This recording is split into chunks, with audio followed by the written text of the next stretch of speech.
building a digital workplace, it's like you're taking off from the ground in some kind of flying machine. And for the most part, if you're at that kind of what I call like that level 2 area, you're just doing a holding pattern, wondering, can I get back down, or do I what's the best way to go back to where I was before? And this means like specifically the issues that I was going to talk about are like when it comes to culture and when it comes to innovation, when it comes like these intense times when you want to be together. Because a lot of people felt like when they left the office, they left their culture. It was like it was there at the office, and they got to get back. And they're just waiting around, making the best with the time they have to figure out how to go back there. Welcome to the Life Skills That Matter podcast. I'm Stephen Worley. I teach people like you the most crucial life skills to help you create work that works for you. The new job security means creating your own work. Designing your own work has never been easier, but the key to your success lies in your ability to manage yourself. After getting laid off in the year 2000, I quickly realized working for myself was the only work left that would make me feel happy, secure, and fulfilled. If you feel the same way, I would love nothing more than to help you gain your work freedom. Go to lifeskillsthatmatter.com/get started.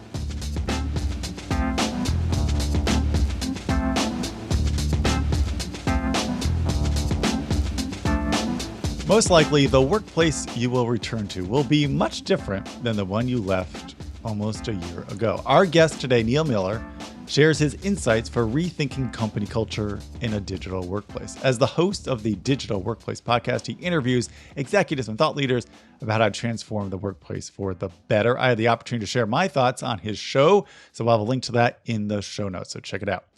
This past fall, he hosted a 24-hour tweetathon and invited me to participate on a panel about the future of work. I had such a blast with my fellow panelists. I invited them to come on our podcast to talk about how work changed in 2020 in episode 355. If you haven't listened to that one, definitely check that one out as well. You can learn more about upcoming events Neil is hosting at thedigitalworkplace.com. Ton of great lessons in our conversation, including how Neil ended up working for himself while living in India, the difference between building culture in person versus online, and how he's building his business by organizing conversations. All right, are you ready to work for yourself? Step it out on your own. Learn the very first 5 steps now at lifeskillsthatmatter.com/get started. And if you are new around here, welcome to the show. Happy to have you. And we would be so honored if you would consider subscribing to our podcast on your favorite app to continue to get more inspirational solopreneur stories. And if you are a regular around here, welcome back. Thanks for stopping by. You're really going to enjoy our interview with Neil about how work is changing, whether we all like it or not, whether we're going to work for ourselves or not. And a favor to ask, if you haven't done this already, if you would leave us a review on iTunes, that would be amazing and deeply appreciated. Thank you in advance. A few life skills that mattered in this episode include building community, self-management, and curiosity. Neil, I am thrilled to have you on the show because you are the introduction that just keeps on giving, and I am so excited by that. You invited me to your Digital Workplace tweetathon this fall, and I had such a blast. Ended up having the folks that I did my panel with on the show. I've been on your show, and you're on our show now, and I just really appreciate your thoughts on how work is changing. So welcome. Yeah, no, it's a pleasure to be here. I love this topic. I love the fact that we've been able to cross-mingle our audiences and get to know new people and all sorts of great stuff. Yeah, it's fun. I love that. That's what I want the internet to be all about. It's everybody's like my followers and my connections. And it's like, no, I want relationships. Yeah. Before we get into all that, when somebody asks you, what do you do? What the heck do you tell them? My family has no clue what I do. Either does mine. Isn't that kind of fun that we have these jobs that people are like, I'm like, it's all legal and I'm not asking you for money. That's all you need to know. Yeah. And I'm helping people. Yeah. I mean, I think it's COVID definitely helped me in my job because then it was like clear what I was trying to do. In what way? How would you describe that? So my role is I'm the host, the director of thedigitalworkplace.com. So it's a podcast. We do events like these tweetathons. We do these put out a bunch of articles. We have an assessment, all sorts of things that we're working on right now. But really, we're trying to help people to recognize that digital tools have totally transformed the way work happens. And we embraced the tools without realizing that we also needed to upgrade our other systems around us. We're talking about like how we measure productivity or how we lead people or how we collaborate with each other. So the tools kind of took over the show for a while, and we're still trying to figure out what it means to upgrade those systems and build those up. So that's what we do. We try to help companies to figure out how to upgrade those systems, build better digital workplaces. We have like a 5 levels of a digital workplace we try to guide them through. So that's how I explain it to people who kind of get it. And like I said, before COVID, it was like, I still don't understand what you're talking about. But then once COVID hits and everyone understands, oh, this is what it means. Because we're not just work from home, but that's obviously a big part of that too. Yeah, I tell people even though the term future of work doesn't make sense to me anymore because COVID brought that into the present. And like you said, I find the conversations I have also much easier now about how work is changing. I tell people, you just live through it. You're continuing to live through it. We're not going back to what you thought, March 2020. How on earth, this is why I also really like you, because you are as geeked out as I am about helping people understand how work is changing and they really need to pay attention to do something about it. What confluence of events in your life occurred to get you to say, like, this is what I want to do? Oh, well, how far back do you want to go? But do you know what I'm saying? Think about it, like, let's call ourselves out. It is a little, you could look at it, it's kind of strange. We're dedicating our professional lives to telling people, like, we're like, hello, the house is starting to burn and I want you to be aware of this, Yeah. And I think I always tell people you're playing by the old rules to a new game that you don't even realize that you're playing. Yeah, that's a good way to put it. So what happened to you? I know what happened to me, and my listeners know what the hell happened to me, but what happened with you? Like, that started this glimmer of interest in this. I think a big part of it, I have to tell, is that I lived in India for 6 years, from 2010 to 2016. That itself was an unlearning like I've never experienced before. How did you? Let's back up. How did you end up in India? This is what I asked you. How far back do you want to go? Well, this is good. This is how you're on the right show. We're gonna peel the layers back here. Yeah. I went over there with my wife. We were young, foolish, wanted to have an adventure. So we were also kind of part of a spiritual group and had some like a missionary background type things going into it. So that was kind of like the first thing that made us think about being in India. But then once we got there, everything was just like, whoa, this is the world. We've been living in what we thought was the world, but was just a really, really small bit of it. And being there really expanded our minds, expanded our understanding of what humanity was, what work was, what reality was. And on top of that, I was working and trying to work on things that I had no experience in before, and trying to make money and to get a job in a foreign place where it's just not that easy. And I think even the thing you preach, I was forced into because just the nature of visa requirements and how you're supposed to make money in a foreign land. So I had to work for myself and figure out what that meant and get into that. So that was the start of everything. Many things happened in that time, but towards the end is when I started to learn the trade of or the discipline of content marketing. And I was a pretty good writer, so I was able to use that skill to connect with some companies and help them out with some of their marketing, understood kind of how that worked. And then one of the companies I interacted with said, they're just a really creative CEO, said, hey, let's examine this topic of work and the future of work. And I mean, I honestly, like, I was interested in it, but it wasn't like a passion of mine to start off with. But I would say the same thing too. I was like doing it. I've been doing it for 20 years. And then it was almost like I felt the heat rising and being like, this way that I'm working is no longer going to be like this nice option. I mean, I think even 10 years ago, I talked about it as this like nice option. You can make more money in less time. You can travel the world. But then increasingly I was like, oh, this is no longer a nice option. This is going to be the option for a lot of people. Yeah. So I think that was just all of a sudden I had something to think about. And that's the kind of person I am. I like having a puzzle to work on in my mind, like a long-term one that just months and months and months and months. And so after he asked me to start working on this project, then slowly it started to come together. It was like, oh, this is what's happening. Oh, I see this now. Oh, there's these things that are there, and a lot of that was because of the podcast. So we've done 150 episodes now, which is great to have that many Congratulations. overall interview. Thanks.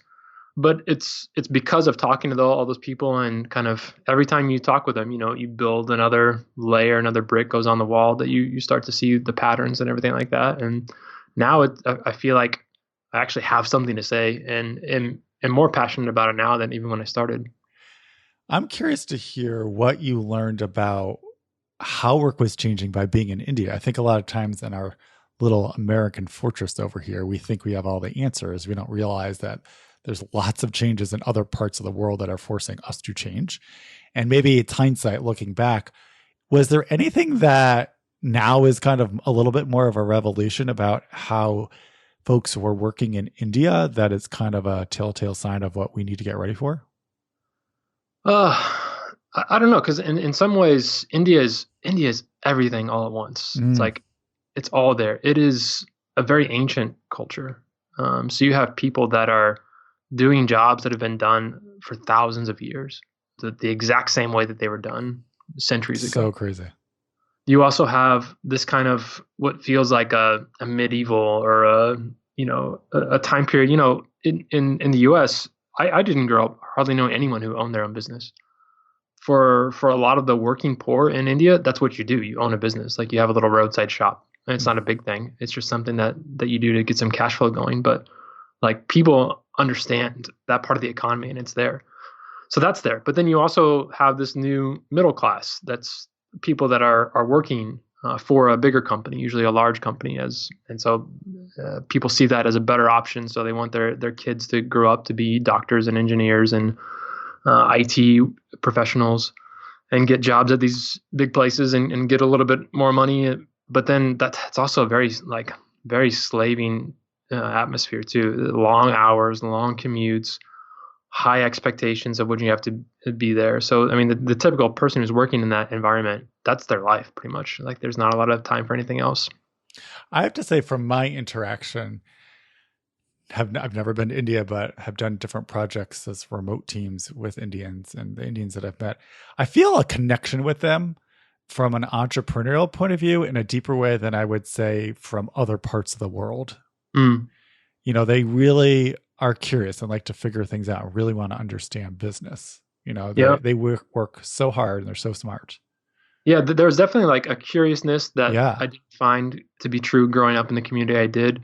Definitely a willingness to go out. And I even like even the strategy of the parents, like saying like, look, you don't have a choice. You're going to go study this science field. You're going to become some engineer or something like that.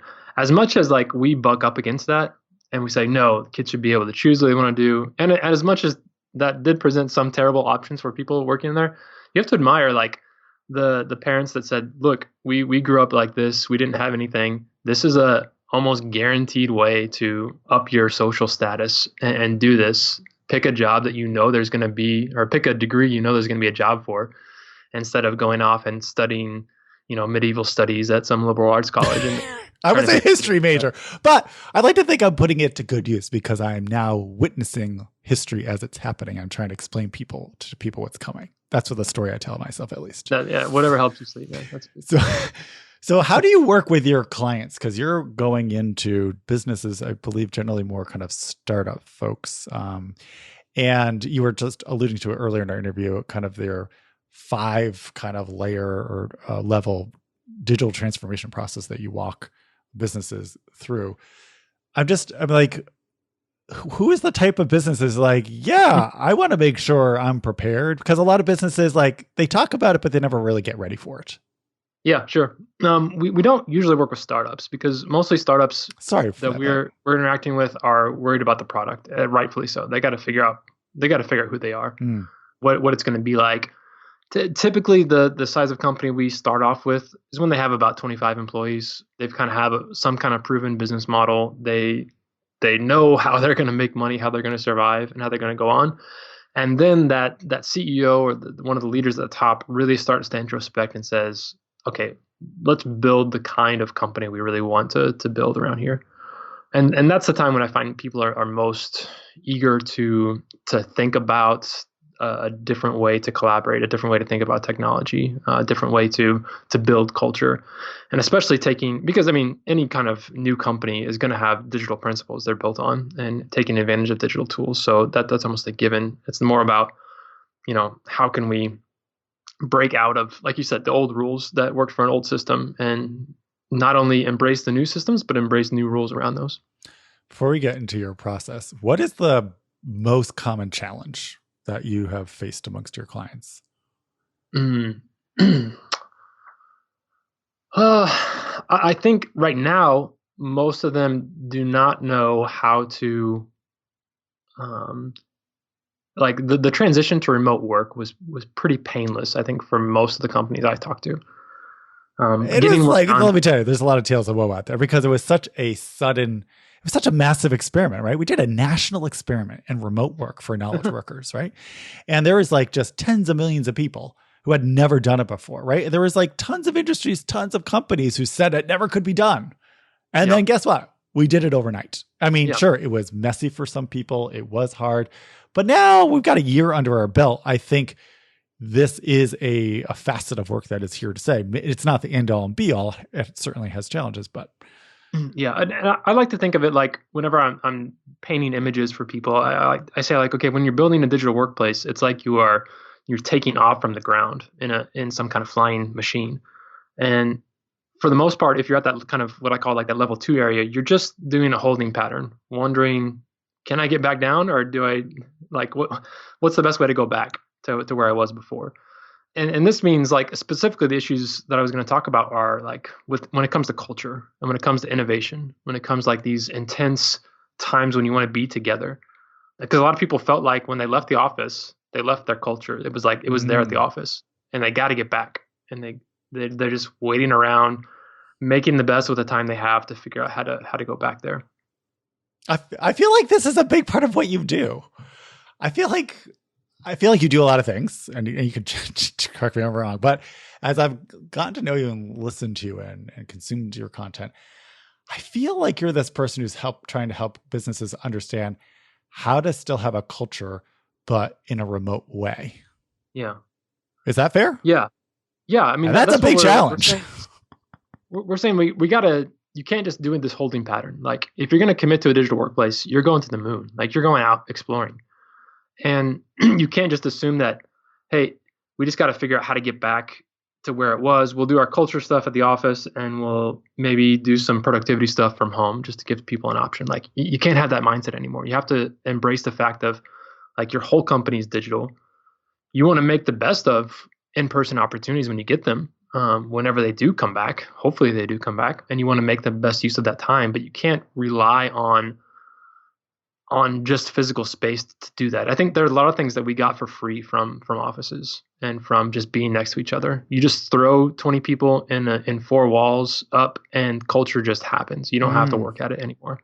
But you throw 20 people on a Slack account, and culture does not happen. You have to force it. You have to intentionally create it. You have to find ways to build that and to make use of those other times. So I think that's the main issue that people are facing is now they're thinking, okay, how do I make this sustainable? How do I really enjoy the people that I'm at or that I'm working with? Because a lot of times you had the same 30 people you were working with that all went remote, and then you got used to each other in a remote environment, but it's still cool because you have all these memories and these experiences from before. But like you said, we're a year into it now. Now we have new people who've joined the team who maybe have never seen each other in real life. How do you have that same sense of bonding with those people as well? I think those are the big challenges. Which is crazy because I've been living that for 20 years, right? Yeah. I think one of my craziest things, I had this friend in Australia that I've been corresponding with for almost 3 years online, video chats and everything. We felt like we just really knew each other. And he came to the US and he like stayed with me. Like we had never met in person, and he was staying the night in my house, you know? And friends of mine are like, you're crazy. Oh my gosh. I'm like, but he's a friend, you know? And I think I have experienced this. I do believe it is possible to build relationships and to feel connected and to feel a sense of belonging on the other end of the spectrum, purely with just remote tools. how do you start creating that sense of connection, the culture, the belonging to get people motivated and feel like they're part of the same team if they're not in the same room? Yeah, and that's a challenge people are trying to figure out right now. When I talk to companies about who is doing that well, because there's a lot of companies I talk to that started off remote and they just have that. Um, you just have to stop with that bias that says, all right, in person is the end all be all, and we have to kind of make do with everything else, and we're going to be disappointed by it, whatever else happens. Well, you don't have to have that, because you can have these experiences like finding ways. Like there's one company I've been talking with that they have like a weekly thing they do where they just kind of get together. It's a Thankful Thursday where they all talk about something that's there. They have these separate rooms that are there.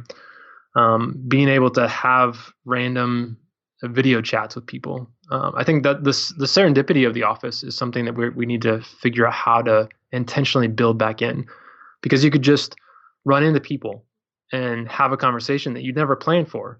And it was great and it was wonderful, but everything's planned for in a digital workplace. Like everything's there. So we have, things like if you use Slack, there's like this donut app where that will randomly pair you with somebody and have a scheduled 30-minute conversation with them, which is cool. It's a great way to kind of try to rebuild those things. It's back like office speed dating. Yeah, exactly. So things like that to recognize that yeah, there is some amount of over planning we can do, but we have to even be intentional about the spontaneity and the serendipity that needs to be there in the office. Let's switch gears a little bit, because I love helping people create businesses that maybe they haven't heard before. They think the idea is too crazy. And I think you're in that neighborhood, right? And about myself too, like, right. You are building a business around a problem that you see very clearly, but not a lot of people necessarily want to admit to seeing it. What is the challenge for building up your client database, your client base? When you have an idea that is just coming into fruition, it's maybe even slightly ahead of the curve. What is the challenges around building a business in that realm? Well, for us, it's like a combination of things, because even though the people we talk with, like the CEOs I interview, the people that are on the podcast, I would not say they're like our primary client base. We're not really trying to get money from them. If we have a service that they want to really tap into, I think they see it and they want it, and they come after us and they say, yeah, let us do this. But actually, like if you look at our revenue model, it's more in terms of when we host these events and try to do something big and invite influencers and CEOs to come and be speakers at that, or to have those conversations. We think, okay, who wants to be a part of this conversation?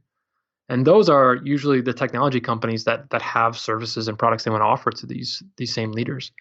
And so their sponsoring of these events actually becomes a big part of our funding model and how we're trying to build this business, because they're already in that future and they're trying to also get people to think about it. So really that's kind of the main thing, that in terms of building a sustainable business that's around it, we hope that we can help individual companies. We hope that we can do some work there, but I think we anticipate that building almost an alliance of companies that want to be a part of that digital workplace from a technology standpoint is really the core way that we look to monetize things. What's so cool about what you do?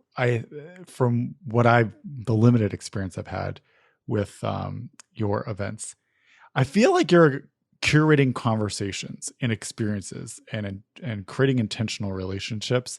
It's almost like a sample of what it could be like inside your own company by this event that you just participated in, that the digital workplace provided. Have you ever thought about that way?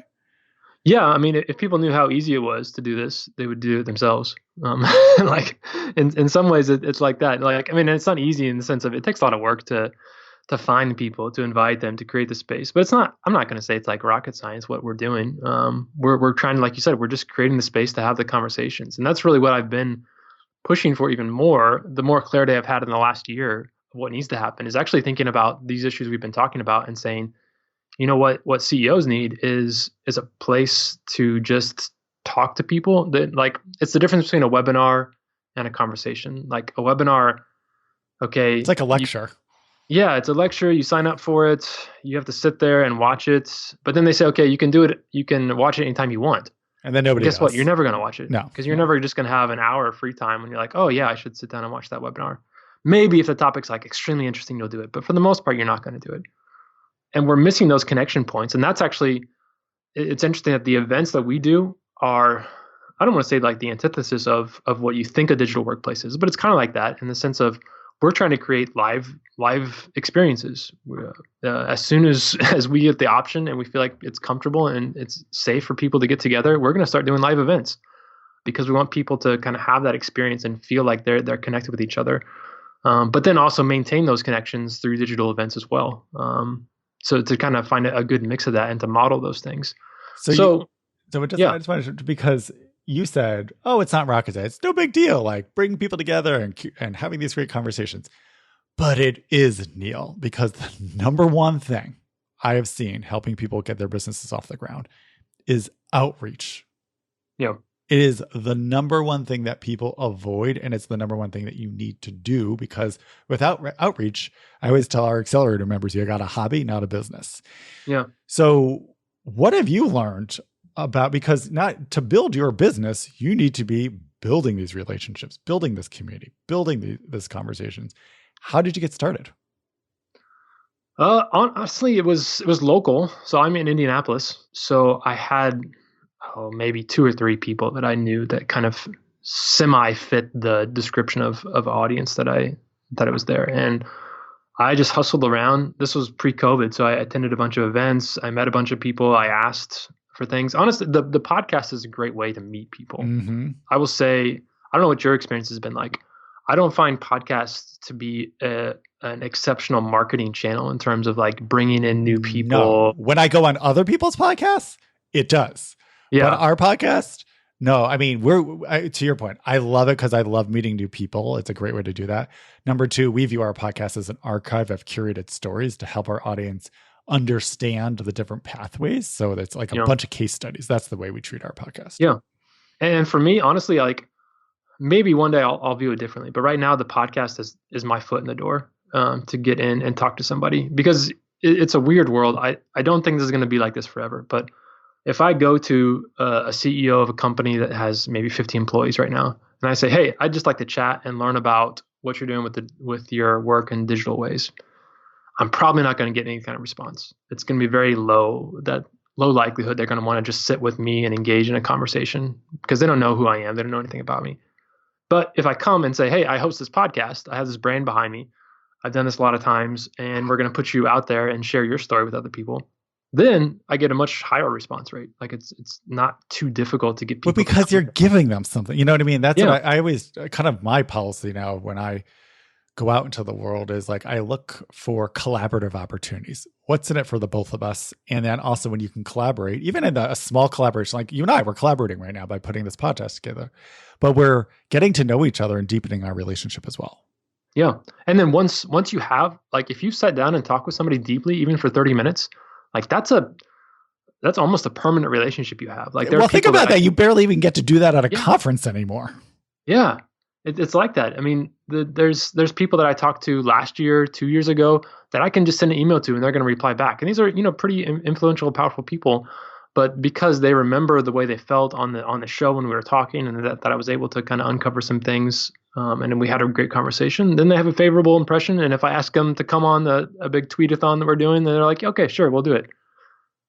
That was fun. We were my panel. We were so into talking to each other on the video. Oh my gosh, we did not tweet as much as we probably should have, but we had such a blast. And then I was able to like have them all on the show, and then share everything that you had done as a result of how we met. So this is a way how we can keep paying it forward. There's all these different creative ways to do that.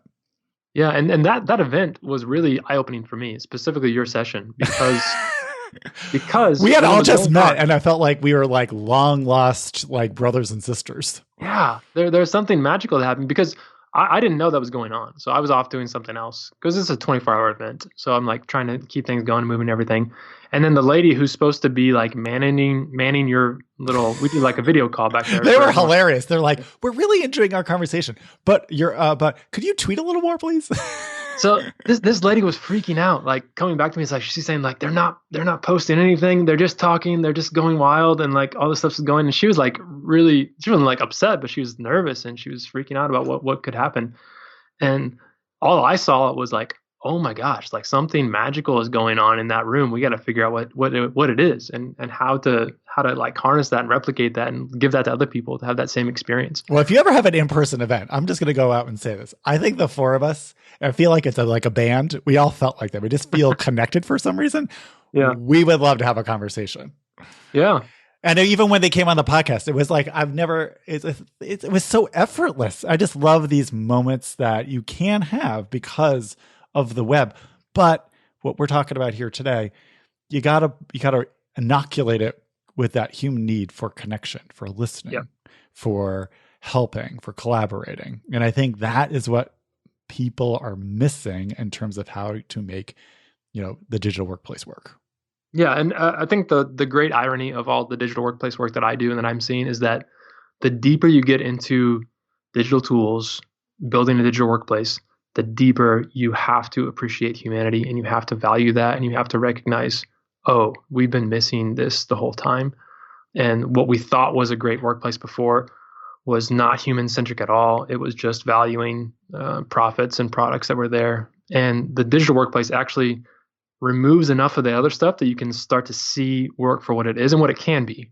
And I think that's the thing that gets me excited. I see, we could have a really, really dark podcast to talking about all the bad things that could happen in work because of what's going to happen. But we've chosen to say, yeah, that's possible, but it's also possible if we make the decisions now that we could end up with a really great option and work could actually be much better for everyone else out there. You know what makes me nervous, though? I think people don't see this, and I'd love to hear your thoughts on this. I call it's the algorithm monster. Whether it's Slack or Salesforce or Amazon or Google or Facebook, we're all doing like the criteria on all these platforms of how to perform best, what we have to do. And in my opinion, when you do that very incrementally, you are not being yourself and how you want to communicate. You are communicating to what the technology wants and what you're going to get rewarded for. And we're just in the early days of this. Like that, I mean, if we thought we were cogs in the industrial system, what the hell are we going to feel like 10 years from now in the algorithm system? Yeah, totally. 100%. I mean, the tools we use have been defining the way we work for years and we just haven't noticed it. I mean, just look at email. That's my favorite example of like how email changed the way you work. The dopamine hit. Yeah, it was dopamine hit, but it was also like now you could legitimately like spend all day in your inbox just sorting through stuff, replying to things, and get to the day and feel good about yourself because even though you got nothing done. You got nothing done. and maybe a couple things. Technology changed that. But even it just drives me nuts as a content creator. When I see all these tons of articles, I feel like there's more written about content, about how to get your content seen than having a good darn thing to say. Like say something original. Like when you start looking at what people write about, it all starts looking the same because they're all following the same stupid rules. And and I always tell people like, just write something really well that you're going to help somebody or whatever it is that you're producing, and it'll find an audience. It will. It doesn't have to be massive. You'll find the right people. Yeah. That was my first experience with this was being in India.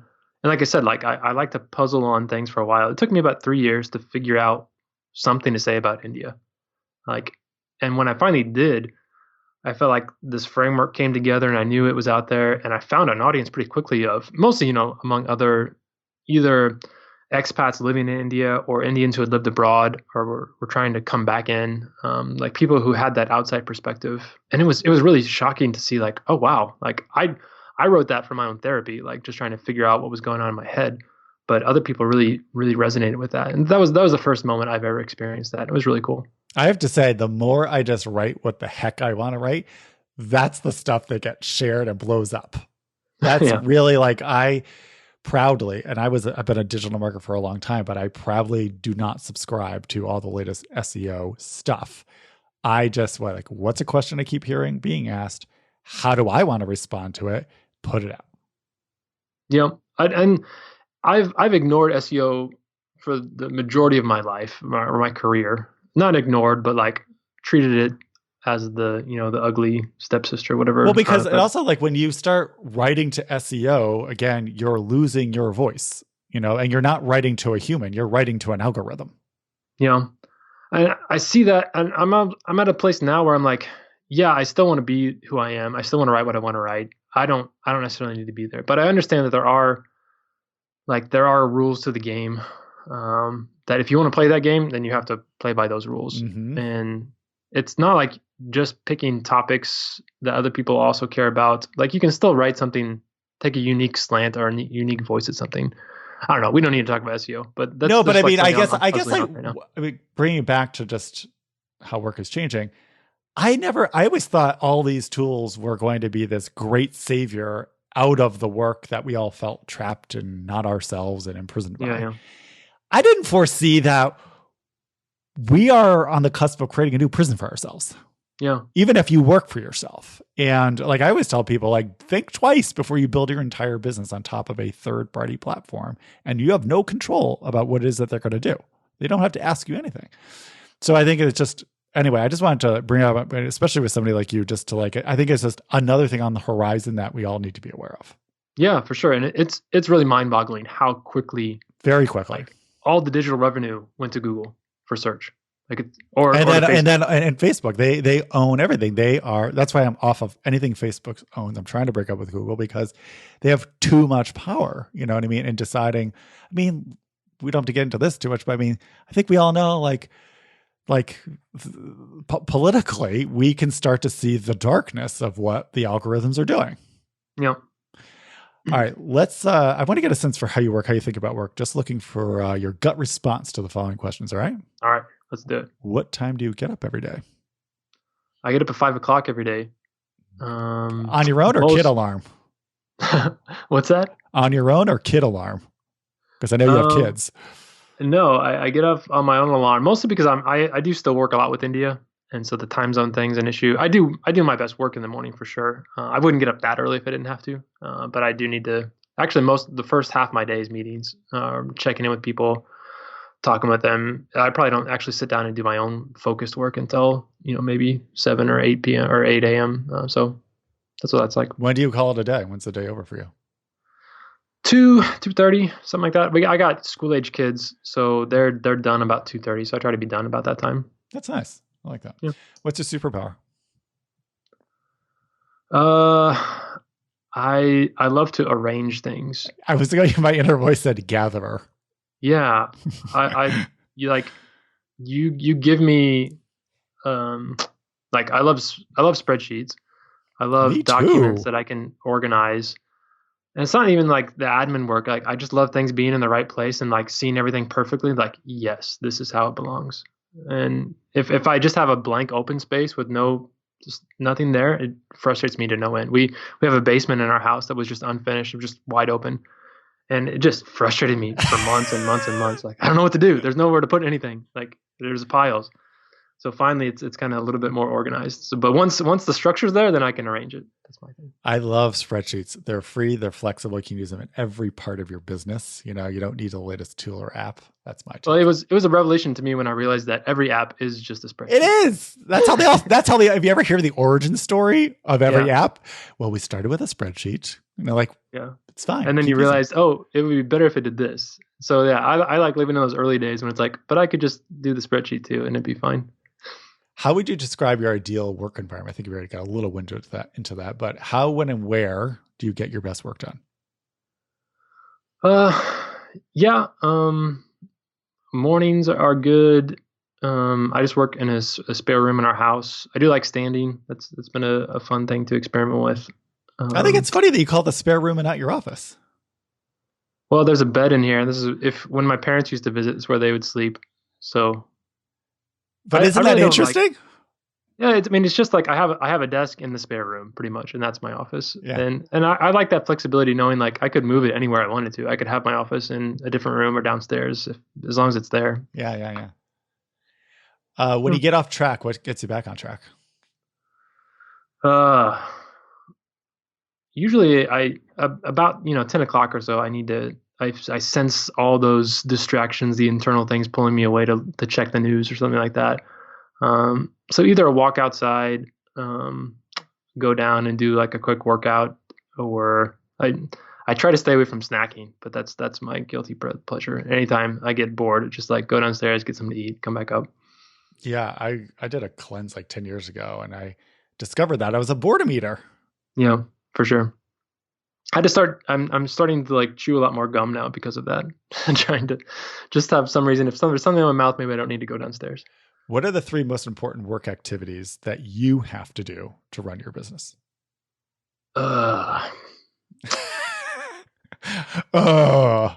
That bad, huh? I mean, I think for me, since I have a small team that I work with, it's about 5 or 6 of us. Like I have to keep the big picture in mind all the time. So I was never really much of a goal person before, but I've about 6 months ago, I got into a discussion with somebody about OKRs, and I'd heard about them before. And if somebody's not familiar with that term, what does that stand for? Yeah, objectives, key results. And I honestly have never like officially like formally learned them or read a book about them or anything, but just one guy, a mentor of mine, helped me sit down and forced me to do some stuff. And all of a sudden it like clicked. There was that arranger thing. Like I put it in a spreadsheet now, and all of a sudden it was like very clear. Oh, this is what we're doing. Oh, this is why we've been spinning our wheels for forever and haven't made any progress. So keeping that big picture in mind, I think, is the biggest thing, and understanding that there are some things on my team that I need to do. Not so much that I'm the only one who's capable of doing it, but I got to do it because this is my project and I want to see it done. That's one thing. I'm not going to give the other two because that's the big thing. All right. Well, I'll let you off with that. Some coaching advice. I'm going to come back to just building relationships, connections, because a lot of folks just, if they don't know a person and they would like to connect with them, reach out with them, like direct message them or email them, but they feel intimidated that they're not worthy of doing so. What's some advice that you could give to our listeners about how to start reaching out to people that you don't know? Don't be afraid. That's a good one. Because I think everyone like loves to be able to share, but you can do it poorly. Like if you're always keeping yourself in mind, it's a dangerous thing to do. One like a side job I do is I consult with some technical writers who are working on like technical writing inside a product, documentation, stuff like that. And I'm like constantly on them to think about, you have to think about this as if it's your first time seeing this screen every time you log in. Mm-hmm. And it's like that when you're making connections with new people too. Like you need to see the world as they see it, and you need to be curious, and you need to be genuine. And I think a lot of people struggle with that. They don't know really how to do that. Well, you got to make it about them, not yourself. Yeah. And you have to be like extremely genuinely curious about why. And I think my India experience helped me with this, because there were so many things I just had no clue why people did stuff. And I could have taken like the traditional or stereotypical American viewpoint just as, well, that's stupid, they're wrong, that's dumb. But I really tried to lean into thinking, well, but why? Like, why is it that they do that? Not from a judgmental standpoint, but just like extreme curiosity. Like, what is it that makes them unique, and trying to understand their context. And every person I talk to, I can build off of, because I understand their context. But how does that relate to the next person? Because no two people are the same. Mm-hmm. So really, really building that curiosity and genuine respect for people, and understanding there's always going to be somebody you can learn from, and you can learn something from everyone. Amazing advice. Listen to that, especially that last line over and over again. Neil, you're so right. Hey, where can we send folks to learn more about all of your amazing work? Everything's at thedigitalworkplace.com. Twitter and LinkedIn are the platforms we post on, and yeah, stay in touch and check out what we're doing, and you'll learn as I learn. We will have all of those links, as well as anything else that we talked about in our conversation with Neil, in the show notes at lifeskillsthatmatter.com. Neil, this was above and beyond jam-packed, just how I like it. Appreciate it. Thanks, Stephen. It was fun.